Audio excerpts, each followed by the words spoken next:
What to expect before and after robotic knee replacement surgeries? Friends, बहुत सारे patient ऐसे ही कुछ सवालों से कंफ्यूज हैं. Today I am going to explain you why and when we should start thinking about knee replacement and what are the expectations. क्या हमारी expectations होनी चाहिए before and after the surgery. Robotic knee replacement जब से आया है तब से बहुत सारे लोगों को ऐसा लग रहा है कि रोबोटिक नी रिप्लेसमेंट में हो सकता है कि उनको सर्जरीज में कोई स्कार ही ना हो, बिना स्कार के सर्जरी होने वाली है और अगले दिन से ही वो हो सकता है भागने दौड़ने लगने वाले हैं. या बहुत सारे लोगों को ऐसा डर है दिमाग में कि रोबोट ये सर्जरी कर रहा है, कितना सेफ है. डॉक्टर्स कर रहे थे तो सेफ्टी मेजर्स देखते हैं, रोबोट ने अगर कोई एरर कर दिया तो उससे आपको क्या क्या प्रॉब्लम्स होने वाली है. बहुत सारे ऐसे कंफ्यूजन्स हैं. नमस्कार फ्रेंड्स, मेरा नाम डॉक्टर देवाशीष चंदा है. मैं एक robotic surgeon as well as joint replacement and preservation surgeon हूँ. सो मैं आज आपको बताने वाला हूँ कि आपकी एक्सपेक्टेशंस कैसे सेट होनी चाहिए before surgery and after surgery. आपको क्या क्या चीज़ें करनी है जिससे आपकी सर्जरी जो है सक्सेसफुल होने वाली है.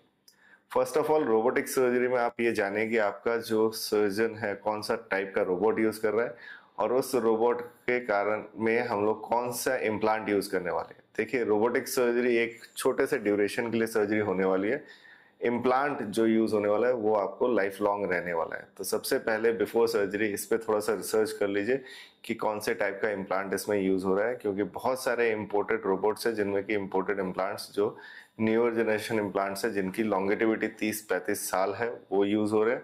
और कुछ रोबोट्स ऐसे हैं जिनमें कि इंडियन इम्प्लांट्स या ऐसे इम्प्लांट्स जिनके 10 ईयर रिजल्ट सामने नहीं है, ऐसे भी हैं. तो इसलिए रोबोट से पहले सोचे कि कौन से रोबोट से सर्जरी कराने वाले हैं. हमारे यहाँ पे हम लोग जिमर पर्सोना का इम्प्लांट यूज करते हैं जिसके इम्प्लांट की लॉन्गेटिविटी करीब करीब 30 से 35 साल है. पर्सनलाइज इम्प्लांट्स भी ऐसे रोबोट्स में यूज किए जा रहे हैं, जैसे कि रोबोट में रोजा में जो हम यूज कर रहे हैं उसमें यह है कि आपके हिसाब से कस्टमाइज्ड इम्प्लांट भी हम ले सकते हैं. इसके अलावा और क्या चीजें आपको बिफोर सर्जरी सोचनी है. सर्जरी से पहले कुछ ऐसे पेशेंट से जरूर बात करिए जिन्होंने रोबोटिक सर्जरी कराई है, ताकि आपका कॉन्फिडेंस बिल्ड हो जाए. बहुत सारे पेशेंट्स आके मुझे पूछते हैं कि डॉक्टर साहब आप रोबोट छोड़िए, हाथ से ही सर्जरी कर दीजिए, क्योंकि हमें लगता है कि कहीं मशीनरी एरर हुई तो हमें प्रॉब्लम्स हो सकती है. तो दोस्तों, ऐसा भी नहीं है. मशीनरी एरर्स नहीं हो सकते क्योंकि ये रोबोट जो है कंप्लीटली सर्जन के साथ एज ए असिस्टिंग टूल काम करता है. जहां भी सर्जन को लगता है कि वो ओवरराइड करना चाहता है, रोबोट को रोकना चाहता है और खुद उसको आगे मैनुअली कंटिन्यू करना चाहता है, ही और she can do it. And again, safety profile के हिसाब से एफडीए अप्रूवल, जैसे अमेरिकन कंपनी, अमेरिका की एक ऑर्गेनाइजेशन है एफडीए, जो कि इन रोबोट्स को अप्रूव करती है. ऐसे रोबोट्स को ही आप जाएं जिनको एफडीए अप्रूवल मिला हुआ है, जिसमें पेशेंट सेफ्टी के लिए ये बहुत दिन यूज होने के बाद जब उन कंपनीज ने ये बोला है कि हाँ ये जो है पेशेंट के ऊपर यूज करने लायक है और इसमें कोई एडिशनल साइड इफेक्ट नहीं है, तभी हम इसे यूज कर पा रहे हैं. तो हमारा रोबोट जो है रोजा robot is FDA approved robot. इसके अलावा बहुत इंपॉर्टेंट है, जब आप रोबोटिक सर्जरी करने जाते हैं लोगों को लगता है कि मुझे एक्सरसाइज फिजियोथेरेपी करने की कोई जरूरत नहीं है. दोस्तों समझिए, जो सर्जरी हम कर रहे हैं वो एक्चुअली घुटने का रिप्लेसमेंट ही है और इसमें मसल्स पे हम कोई छेड़खानी नहीं कर रहे हैं. मसल्स को आपको एक्टिवेट करने के लिए एक्सरसाइजेस करनी जरूरी है.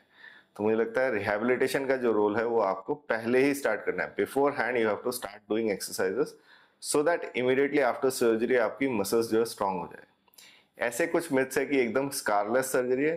जी, ये स्कारलेस नहीं है. डेफिनेटली ये स्कार का साइज बहुत छोटा हो गया है, तो स्कारलेस तो नहीं है. जब भी हम कहीं घुटने के आसपास कट लगाते हैं तो मसल वेस्टिंग के चांसेस होते हैं, इसलिए सर्जरी से पहले अपने मसल्स को स्ट्रांग कर लें. रिहैबिलिटेशन का बहुत इंपॉर्टेंट रोल है.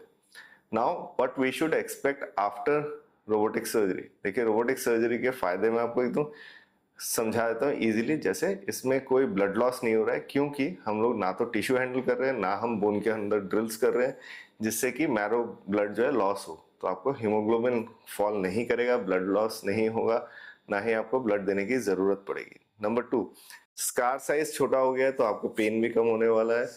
टिश्यू हैंडलिंग हम लोग कम कर रहे हैं क्योंकि रोबोट बहुत सारी चीजें हमें बता देता है बिफोर हैंड, जिससे कि टिश्यू हैंडलिंग कम हो रही है तो पेन भी पेशेंट्स को कम होने वाला है.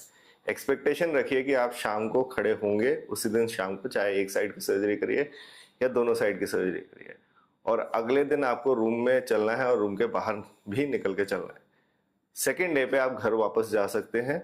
विद इन 4 to 5 days आप अपने चाय खुद बना के पी सकते हैं and within 15 days normal back to activities में आना है जब आपके स्टिच रिमूवल होंगे। नाउ अंडरस्टैंड, इस ड्यूरेशन में हमें एक्सरसाइजेस करने की जरूरत है ताकि मसल वेस्ट ना हो जाए, क्योंकि सर्जरी हुई है तो मसल्स जो है वो कमजोर पड़ना शुरू हो जाती है। बॉडी का प्रोटेक्टिव मैकेनिज्म है, क्योंकि वो रेस्ट दे रहा होता है और मसल्स को हमें जितने ज्यादा से ज्यादा चलाएंगे उतना बेटर वो वर्क करेगी। तो मसल्स की एक्टिविटी के लिए रेगुलर एक्सरसाइजेस करें। फायदा क्या होने वाला है in long run, that you will be able to do all the activities like नीचे चौकड़ी मार के बैठना, आलती पालती मार के बैठना, इंडियन टॉयलेट में यूज करना, रनिंग, जॉगिंग, सीढ़ी चढ़ना उतरना, सारी एक्टिविटीज आप कर सकते हैं। सो अगर आप एक्सरसाइजेस अच्छे से करेंगे रोबोटिक सर्जरी के साथ तो मुझे लगता है ये एक आइसिंग ऑन द केक होगा कि बेस्ट ऑफ द रिजल्ट आपको मिलेगा। Not only this, in long term आप सोचेंगे कितने साल टिकेगा, तो मुझे लगता है रोबोटिक सर्जरी के साथ 30 से 35 साल तो डेफिनेटली टिकने वाला है इम्प्लांट, या इससे भी लंबा, क्योंकि अलाइनमेंट बेस्ट रहेगी तो इम्प्लांट घिसेगा कम।